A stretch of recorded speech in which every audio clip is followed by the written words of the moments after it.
जरा आगे बैठे सामने वाले लोग बोले। इबादत से, सजदों से सैयद वही होगा कि जो अली और फातिमा का बेटा होगा। मैंने फरमाया था, मेरे नबी ने फरमाया था कि अल्लाह ने एक खासियत मुझे यह भी अता फरमाई है कि हर नबी की औलाद उसकी पुश्त में रखी गई है, लेकिन मेरी औलाद अली की पुश्त में रखी गई है। और तो जिन्होंने मोहब्बत की है उनको याद हो गया है। एक शेर और याद करते हैं, तेरी नस्ले पाक में है। क्या बात है, इधर पीछे वाले लोग पता नहीं किस बात पे नाराज हैं। मैं उधर आ जाऊं माइक लेके, नहीं ना? तो फिर रजामंदी के साथ पढ़े ना मेरे साथ, तेरी नस्ले पाक में है,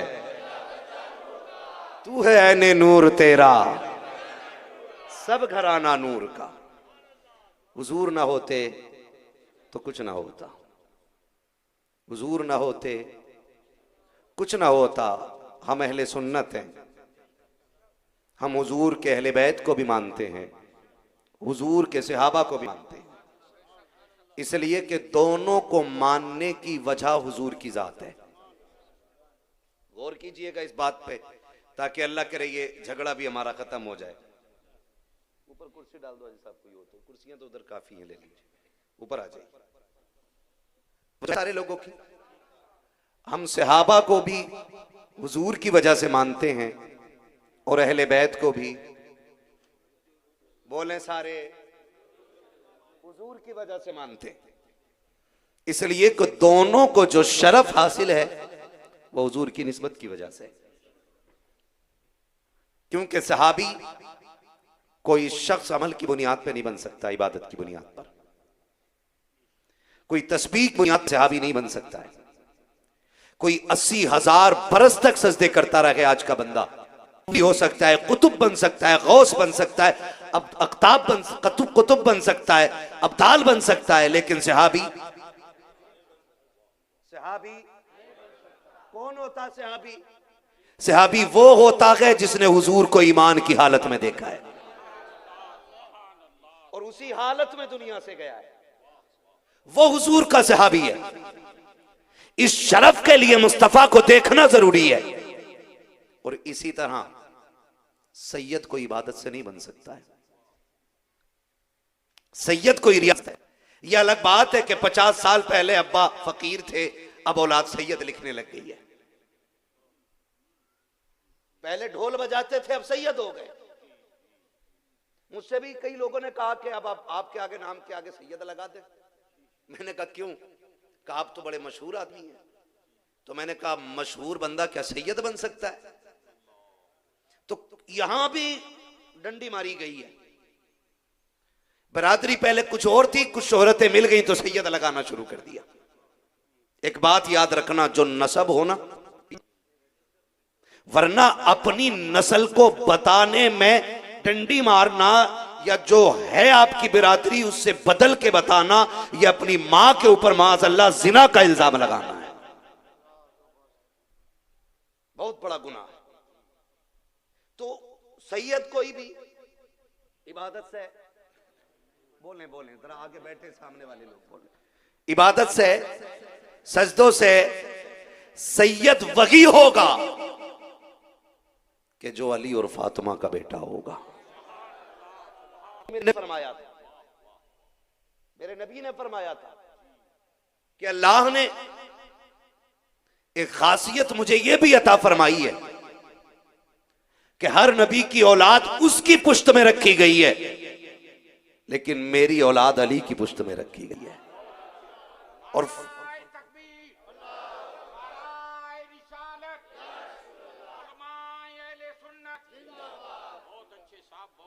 आका फरमाते हैं कि जो फातिमा और अली का बेटा होगा वो मुझ मोहम्मद का बेटा होगा। तो हम सैयद मानते हैं और हम सहाबा को भी मुस्तफा की वजह से मानते हैं। और जन्नत में जाने के लिए दोनों दामनों का होना जरूरी है। कोई अगर ये कहता है मैं सैयदों को पकड़ के चला जाऊंगा तो सहाबा को छोड़ के जन्नत नहीं मिलनी है। और अगर कोई ये कहता है कि अहले बैत की जरूरत नहीं, तो सिर्फ सहाबा के जरिए जन्नत में नहीं जा सकता है, क्योंकि रब ने ड्यूटी बड़ी लगाई है। ड्यूटी ये लगाई है कि जन्नत का टिकट अली बांटेंगे। बोले सारे सुभान अल्लाह। जन्नत का टिकट अली बांटेंगे। मुलाकात हुई, अली मुबारक हो। कहा क्या बात है? कहा हुजूर ने बड़ी खबर सुनाई है। कहा क्या? क्या आका ने ये नहीं कहा कि जन्नत का टिकट अली बांटेगा? तो हजरत अली मुस्कुरा के कहते हैं, फिर अबू बकर तुम्हें भी तो मुबारक हो। अबू बकर कहते हैं, मुझे किस बात की मुबारकबाद? कहा आधी बात न बताओ, पूरी बताओ। जहां आका ने यह कहा है कि जन्नत का टिकट अली बांटेगा, वहां यह भी तो कहा था, अली जन्नत का टिकट उसी को देना जिसके सीने में मेरे अबू बकर का प्यार होगा। मेरा इमाम क्या कहता है? मेरे इमाम ने फरमाया, अहले सुन्नत का है बेड़ा, पार असहाबे हुजूर नज्म है और नाव है इतरत रसूलुल्लाह। हम सहाबा को भी मानते हैं, हम अहलत भी मानते। माफ कीजिएगा, मैंने पहली बार आपका मौलवी देखा है। मुहर्रम के दिनों में पहली बार मैंने शहर को देखा है। जगह जगह पे आज सबील के अड्डे लगे हुए। मुझे सबील से एतराज नहीं, लेकिन मेरा सवाल सिर्फ इतना है, सबील बांटने वालों, ये सबील है जिसे हुसैन ने नजर भी नहीं की थी। ये पानी वो है जिसकी तरफ करबला में हुसैन ने नजर भी नहीं की थी। और नमाज वो है जो तलवार के साए में भी कज़ा नहीं की थी। मैं तबर्रुक का मुखालिफ नहीं। हर वो चीज जो मेरे आका के कदमों से मंसूब हो जाए, वो चीज इज्जत वाली हो जाया करती है। अगर ये निस्बत उनकी है, तो फिर शरफ वाला है आपका ये जूस भी और आपका ये सबील भी। 10 दिन में हाथों में बड़े बड़े कड़े डाले बैठे, सजावटें लगा के रखी हैं। क्यों? हुसैन का सबील है। तो नमाज हुसैन की नहीं थी, कुरान हुसैन का नहीं था। कम से कम 5 वक्त नमाज पढ़ते तो ये कुत्तों जैसी शक्लें नहीं होती, ये वुजू से धुलती। और खुदा की कसम, तेरी शक्ल के ऊपर हुसैन के जलवे नजर आने लग जाते। और हमने सारी हुसैनियत हमने रख ली है। एक बड़ा सा साउंड रख दिया, कव्वाली चल रही है और नमाज पढ़ रहा। क्या इसी का नाम हुसैनियत है? 1400 साल हो गए, हुसैन आज भी सजदे में है और कयामत तक मेरा हुसैन सजदे में रहेगा। तब हुसैनियत की पहचान यह है कि सिर्फ सबील के पास न खड़ा हो, अजान हो तो मस्जिदें आबाद भी करता हो, फजर के बाद कुरान भी पढ़ता हो, फुर्सत मिले तो मदीने वाले पे दुरूद भी पढ़ता हो। माफ कीजिएगा, हमने किस दीन को अपना लिया है? मुझे तो दुख हो रहा है देख देख कर भी। और मैं मुबारकबाद पेश करता हूं, ये जितने लाल बैठे हैं, अगले ताजदार के दर की खैरात मुबारक हो। तुमने बता दिया है, हम सीना पीटने वाले हुसैनी नहीं, हम हुसैन के नाम का नारा लगाने वाले हुसैनी बैठे हुए।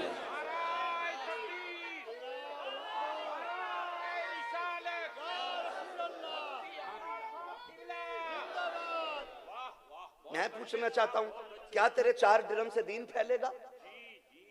तूने 4 टंकी पानी की भर के रख ली, उससे दीन फैलेगा?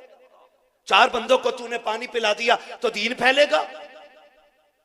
ओ भाई, हुजूर की 60 साल जिंदगी आप देखें, तवज्जो है ना सारे लोगों की। 40 साल के बाद मेरे नबी ने ऐलान नबुव्वत फरमाया था। कितने साल के बाद? ये मसला मैं पहले बता चुका हूं कि जो लोग ये कहते हैं 40 साल के बाद नबुव्वत मिली, वो झूठ बोलते हैं। क्योंकि मेरे नबी ने कहा, कुन्तु नबिय्यन व आदम बैनल माई वत्तीन, और मैं तो तब भी नबी था जब आदम को बनाया जा रहा था। मैंने पहले ही पूछा था, मुल्ला को मानोगे कि रसूलुल्लाह को मानोगे? मेरे हुसैनी भाइयों ने कहा था, हम रसूलुल्लाह को मानते हैं। है कि नहीं बात? 40 साल की उम्र में हुक्म होता, महबूब ऐलान नबुव्वत करो। ऐलान नबुव्वत ही तो था। ये तो 20 साल की उम्र में भी हो सकता था, 10 में भी हो सकता था। ठीक है ना? नबी हर वक्त होशमंद होता है। नबी का कोई दौर ऐसा नहीं आता जिसमें उसे होश ना हो, है ना? नबी हर दौर में होश वाला होता है। और फिर मेरा नबी जो सारे नबियों का इमाम बन के आया है, जिसकी अपनी शान यह है कि जितने कमाल सारे नबियों को अता किए गए, वो तन्हा मेरी मोहम्मद की झोली में डाले गए। वो कितने शऊर का मालिक होगा, कितने होश का मालिक होगा। है तवज्जो सारे लोगों की? एक दिखा दूं आपको, अल्लाह करे ये बात जहन में उतर जाए। हर नबी को एक दुआ ऐसी दी गई है कि जो उसके लिए स्पेशल रही है, और हर नबी ने अपने हिस्से की दुआ मांग ली है, लेकिन मेरे नबी ने उस दुआ को बचा के रखा था। मेरे नबी ने वो दुआ बचा के रखी। या रसूलुल्लाह क्यों? क्या आपको कौम ने नहीं सताया? कहा हाँ सताया। तो का सितम नहीं हुए? कहा हाँ हुए। क्या पत्थर नहीं लगा आपके रुखसार पे? काल लगा। अब तो दुआ कर दे। फरमाया ना, ये दुआ मैंने बचा के रखी है। हुजूर कब करेंगे? ताइफ में। कहा ना, जब उम्मत महशर में मुश्किल में फंसी होगी ना, तब मैं वो दुआ करके अपनी उम्मत को बचा लूंगा। नबी चाहते तो 20 साल में भी ऐलान नबुव्वत कर सकते थे, 30 में भी कर सकते हैं। 30 साल कड़ियल जवाल बंदा होता है, लेकिन 40वें किया, 40वें किया। जाओ जाकर के सबील लगाने वालों से मेरी बात रखना। हुजूर आप बताएं क्यों किया? तो दुनिया के सबसे बड़े दानिशवर शख्स को मोहम्मद रसूलुल्लाह कहा जाता है। गोया मेरे नबी बता रहे हैं, सुनो। अब मेरे ऐलान नबुव्वत का अंदाज देखो। डायरेक्ट कह सकते थे ना पकड़ के, सुना मोहम्मद रसूलुल्लाह, लेकिन नहीं, दावत की, बुलाया। और बुलाने लल्लू पंजुओं को नहीं, बड़े बड़े सरदारों को बुलाया, पैसे वालों को बुलाया, उनको बुलाया जो जिनकी सरदारी के ढोल बज रहे थे। बैठा के कहा था, मेरे बारे में क्या कह रहे हो? मुझे कैसा पाया 40 साल में तुमने? तो उन्होंने क्या कहा था? आप अमीन हैं, आप सादिक हैं, आपकी सच्चाई की कस्में उठाई जा सकती हैं। 40 साल में हमने आपकी जबान से कोई झूठ ही नहीं सुना। वो कहते हैं जिस दौर में अमानत को अब्दुल्ला के लख्ते जिक्र, तुमने उस दौर में सबसे बड़ा अमीन बन के दिखाया है। ये कौन कह रहा है? ये सामने वाले जो अपने आप को बड़े बड़े सरदार और दानिशवर और अक्लमंद कह रहे थे, ये वो कह रहे हैं कि आप पूरे मक्के में सबसे ज्यादा अमीन हैं, आप सादिक हैं। बल्कि हुजूर को मक्के के अंदर सादिक ही के नाम से जाना पहचाना जाता था। इस किरदार को रोक के मैं बताऊं, गोया हुजूर फरमा रहे, लोगों जब भी कोई बात रखनी हो ना, पहले जात मनवाया करो। अगर जात मोतबर हो जाती है तो बात खुद ब खुद मोतबर हो जाया करती है। आज हमारी जात का आलम यह है, कड़े हमारे हाथ में, कानों के अंदर हमारे कुंडल पड़े हैं, हमारा ड्रेस, हमारा कपड़ा, हमारा लिबास इस्लामी नहीं, हमारे सर पे टोपी नहीं, हम वज़ाक़ता से मुसलमान लग भी नहीं रहे हैं, और मुसलमान हुसैनी होने का दावा कर रहे हैं। किस मुंह से कहते हैं हम हुसैनी?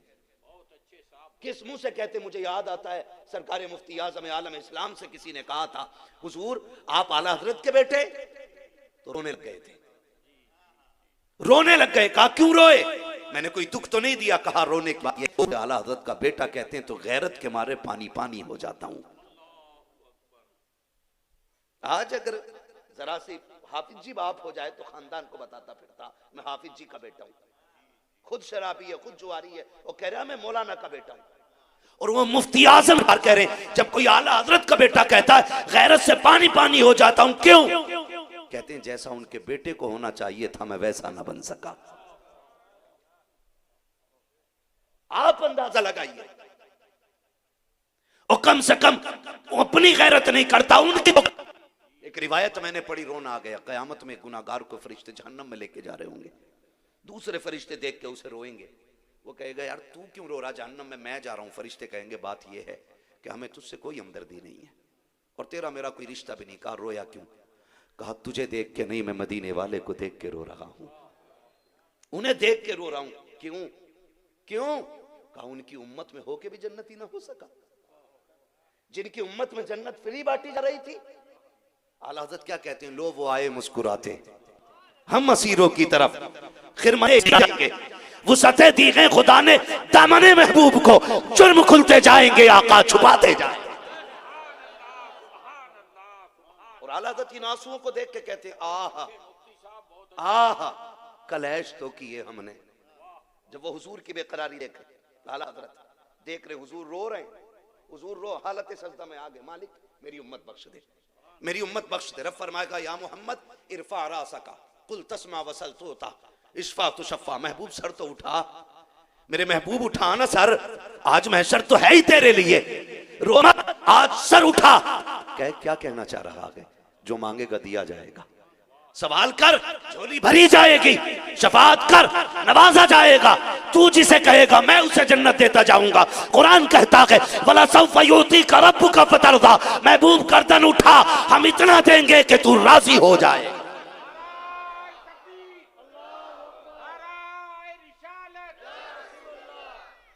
है तवज्जो, है तवज्जो सारे लोगों। ये आंसू देख के मेरे आला हजरत ने, अल्लामा हसन रजा ने क्या कहा था?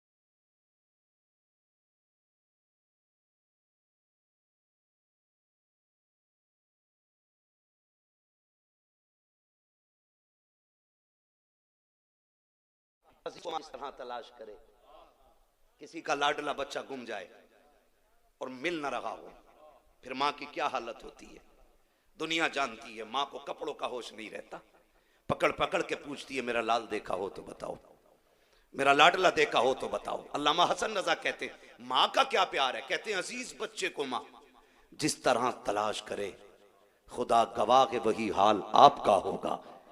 हुजूर गुनाहगार उम्मत को ऐसे तलाश करेंगे, एक एक उम्मती को ऐसे ढूंढेंगे मैदान क़यामत में जैसे माँ अपने गुमे हुए लाल को ढूंढती है। जब कुरान में ऐलान हुआ वला सौफा रब्बुका फतरदा, हम इतना देंगे कि तुम राजी हो जाओगे। आका आप कब राजी होंगे? मुस्तफा फरमाते हैं जिसके सीने में राय बराबर ईमान होगा, जब तक उसको जहन्नम से निकाल के जन्नत में डाल ना दूंगा, अब्दुल्ला का बेटा उस वक्त तक राजी नहीं हो सकता। ओ भाई आह कलैश तो किए हमने, आज वो बेकरार फिरते हैं। हमारे सुखों की कीमत मुस्तफा अपने आंसुओं से अदा कर रहे हैं, हमारे गुनाहों की कीमत आका दे रहे हैं, हमारी बेकरारी का आज मुस्तफा उठा रहे हैं। और मेरे अजीज सरकार मुफ्ती आजम आलम इस्लाम कहते हैं कि कोई मुझे आला हज़रत का बेटा कहता तो गैरत आती है। कैसे थे मुफ्ती आजम? जानते हो कैसे थे? अब अंदाजा लगा लेना इसी से आला हज़रत का।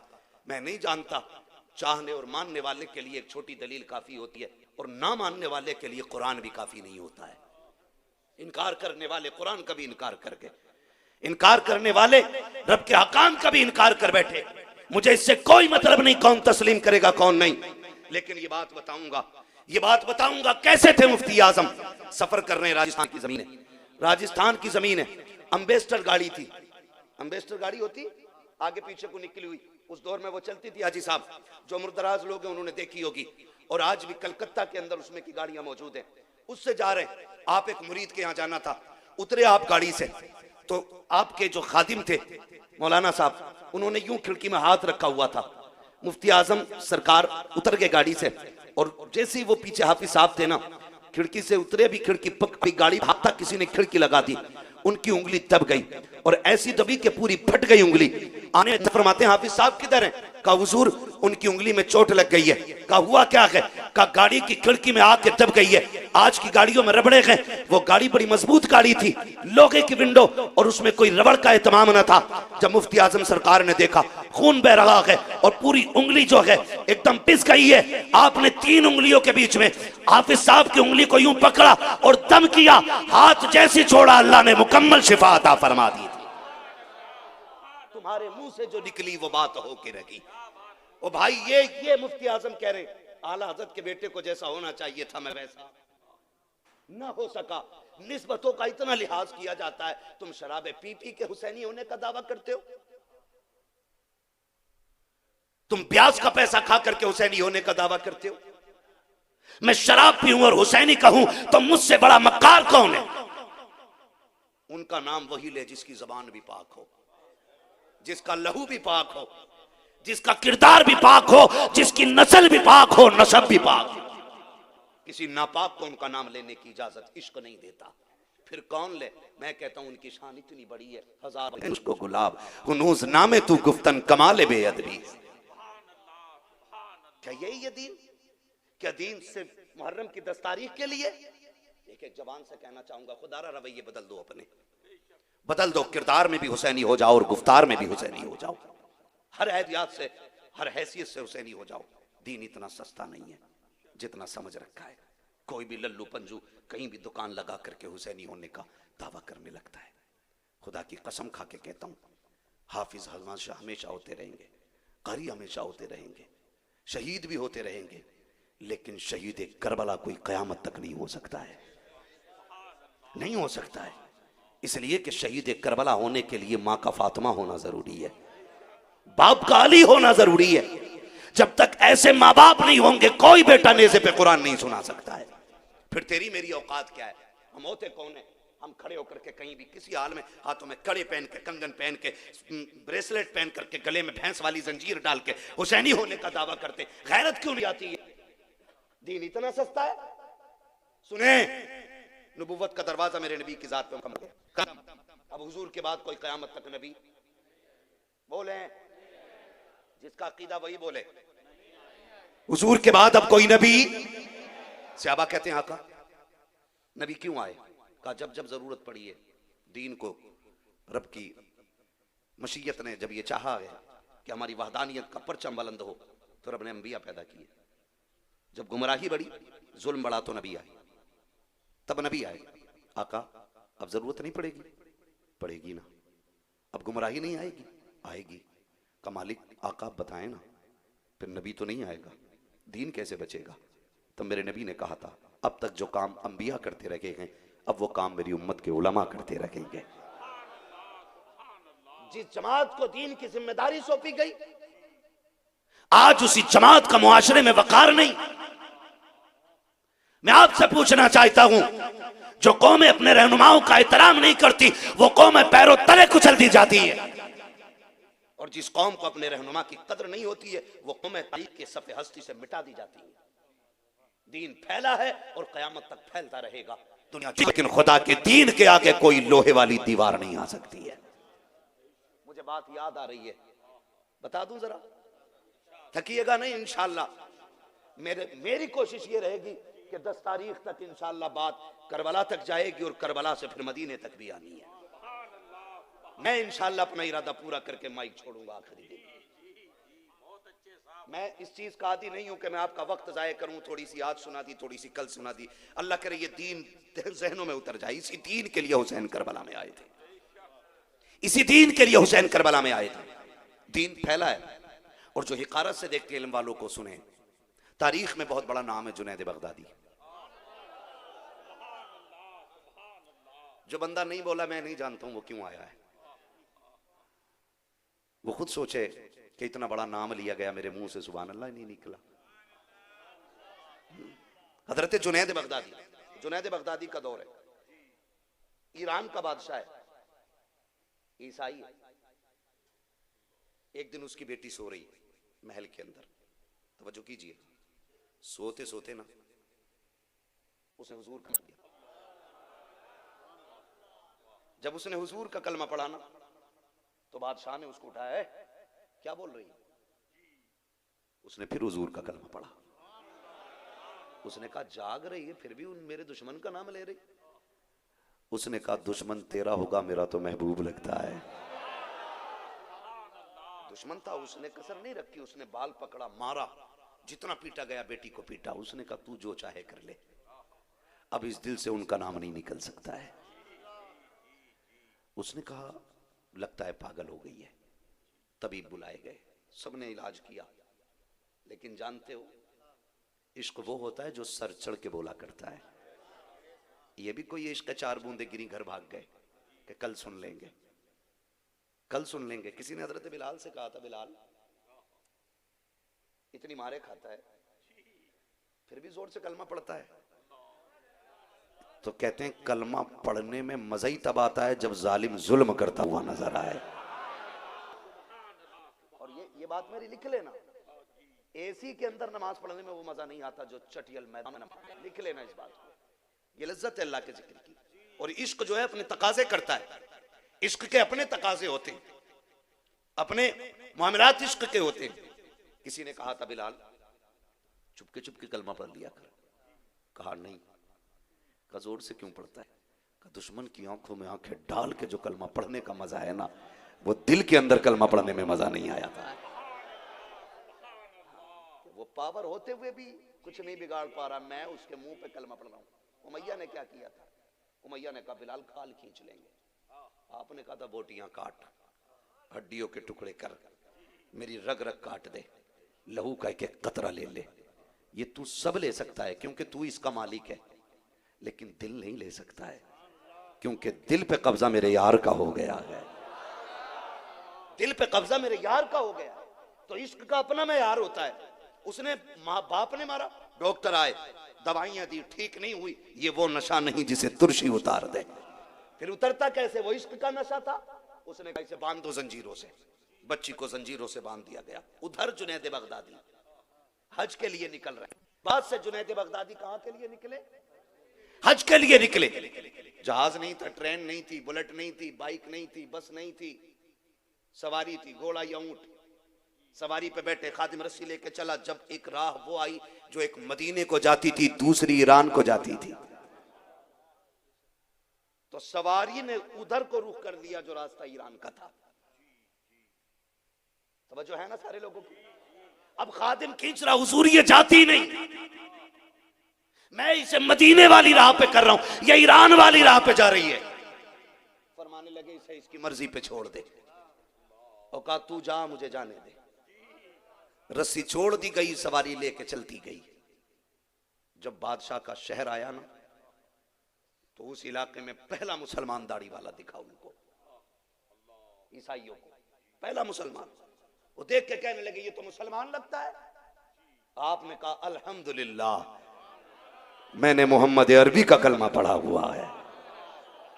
कहने लगे बड़ी जुर्रत है हमारे मुल्क, हमारे इलाके में आके, और ये जुर्रत। उन्होंने फरमाया जो रब से डरा करता है। किसी ने कहा कत्ल कर दो, किसी ने कहा मार दो, किसी ने कहा नहीं, बादशाह को खबर करो कि हमारे इलाके में एक मुसलमान आ गया है। बादशाह तक खबर पहुंच गई। बादशाह कोई मुसलमान अपने इलाके में आ गया। बादशाह ने कहा बुला के लाओ, बुला के लाओ। बुलाया गया बादशाह के दरबार में। अल्लाह का नेक बंदा पहुंच गया। तेरी हिम्मत कैसे हुई हमारे इलाके में आने की? तुझे पता नहीं है मुसलमानों को सूली चढ़ा देते? फरमाते हैं मैं आया नहीं हूं, मुझे लाया गया है। बता, कुछ तो नया हुआ है ना, कोई बात है? उसने कहा बात है, तू क्या करेगा? कहा बताना। उसने कहा सुन, मैं किसी मुसलमान को जिंदा नहीं रखता हूं, अगले मिनट में सर काट देता हूं, लेकिन अगर तुझे जिंदा रहना है ना तो मेरा एक काम करना पड़ेगा। कहा क्या? कहा मेरी बेटी पागल हो गई है, उस पे सहर है या वो पागल है, उसे ठीक कर दे, ठीक कर दे, मैं तुझे छोड़ दूंगा। फरमाने लगे बेटी किधर है? कहा कमरे में। कहा तेरे और मेरे अलावा कोई अंदर ना आए। जैसी कमरा खुला है ना, वो बच्ची की निगाह जुनैद बगदादी पे पड़ी है। बगदादी को एक झटका दिया, सारी जंजीरें टूट गई और कहती है अस्सलामु अलैका या जुनैद। हजरत जुनैद बगदादी कहते मेरे पैर के नीचे की जमीन निकल गई। कहां मैं बगदाद का, कहां ईरान के बादशाह की बेटी। मैं तो हैरत में था। इन्नद्दीन इंदल्लाहिल इस्लाम। आमन्तु बिल्लाहि सदक़ल्लाहु मौलानल अज़ीम व सदक़ रसूलुहुन नबियुल उम्मियुल मुतीउल मुबीनुल मुईनुल करीम व नहनु अला ज़ालिका लमिनश शाहिदीन वश्शाकिरीन वल्हम्दुलिल्लाहि रब्बिल आलमीन। या खुदा बहरे जनाबे मुस्तफ़ा इमदाद कुन, या रसूल अल्लाह अज़ बहरे खुदा इमदाद कुन,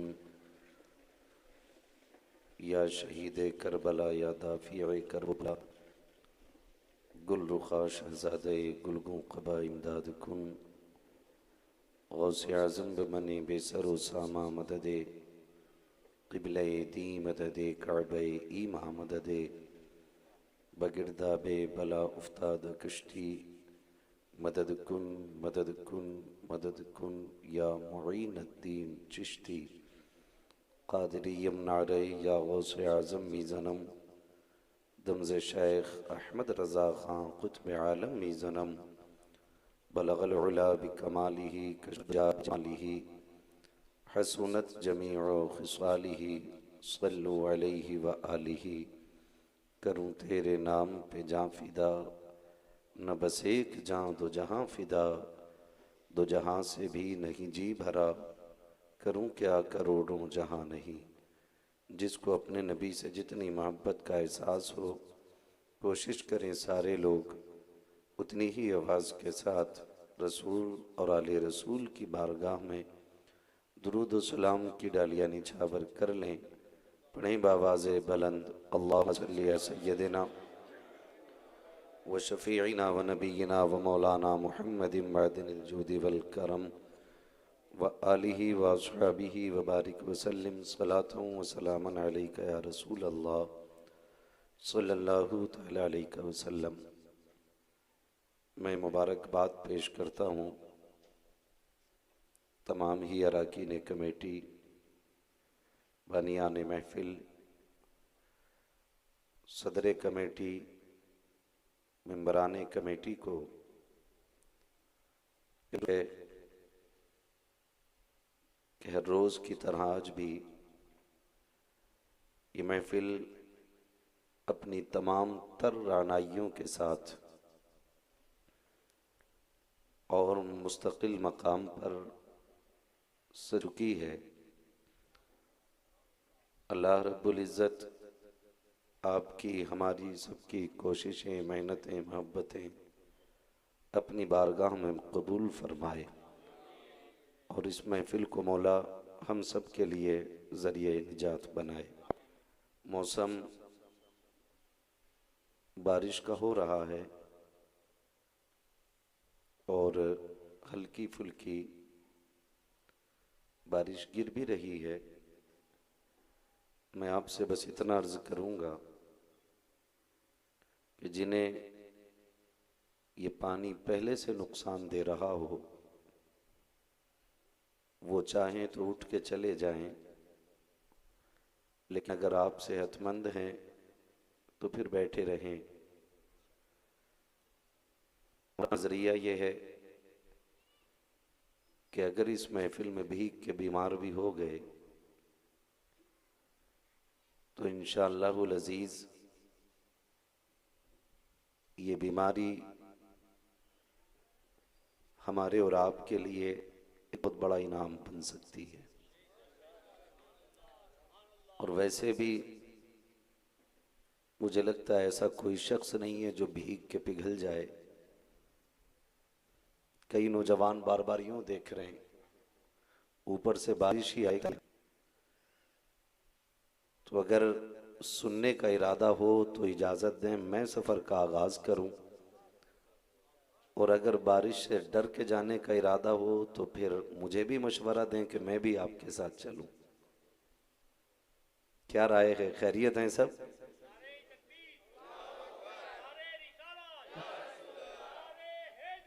या अली।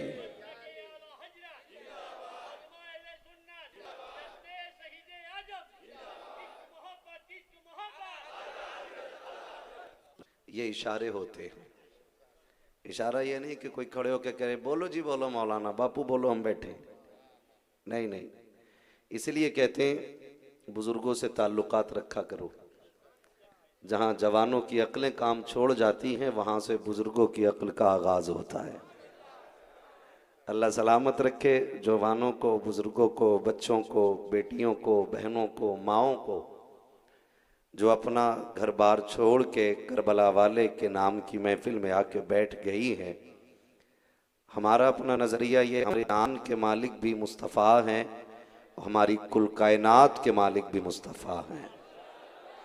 मैं आपको बताऊं, हमारे सैयद अशरफ बाप माशाल्लाह ये मुसलसल 3 साल जामनगर सुनने के लिए आया करते थे, और आज मैंने इनको यहाँ देखा तबीयत बाग बाग हो गई है। निहायत ही नेक, हद से ज़्यादा शरीफ, बहुत बाखलाक, वाकई आदत से पता चलता है कि आले रसूल हैं। इनकी उम्र में बरकतें अता फरमाए और तमाम सच्चे सादात का अल्लाह हम सबको सदका अता फरमाए। फिर मैं सफ़र का आगाज़ करूं।